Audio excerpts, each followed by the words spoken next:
ડભોઈમાં 2 police જવાનો પર થયેલા હુમલાની ઘટનાને પગલે પોલીસ તંત્ર એક્શન મોડમાં આવી ગયું છે. ડીવાયએસપી આકાશ પટેલના માર્ગદર્શન હેઠળ ડભોઈ, વાઘોડિયા, જરોદ અને ચાણોદ વિસ્તારમાં સઘન કોમ્બિંગ ઓપરેશન હાથ ધરાયું હતું.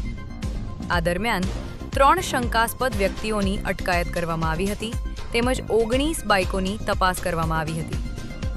પોલીસ દ્વારા મહુડી, ભાગોળ સહિતના સંવેદનશીલ વિસ્તારોમાં પેટ્રોલિંગ વધારી સઘન વાહન ચેકિંગ અને પૂછપરછ હાથ ધરવામાં આવી હતી. કાયદો અને વ્યવસ્થા જળવાઈ રહે તેમજ અસામાજિક તત્વોમાં કાયદાનો ભય ઊભો થાય તે હેતુથી આ કાર્યવાહી કરવામાં આવી હતી. પોલીસ પર હુમલાના કેસમાં તમામ આરોપીઓની ધરપકડ કરી લેવામાં આવી છે અને વધુ તપાસ ચાલુ છે. હાલ શહેરમાં ચુસ્ત પોલીસ બંદોબસ્ત ગોઠવવામાં આવ્યો છે અને પરિસ્થિતિ સંપૂર્ણપણે નિયંત્રણમાં હોવાનું પોલીસ તંત્રએ જણાવ્યું છે.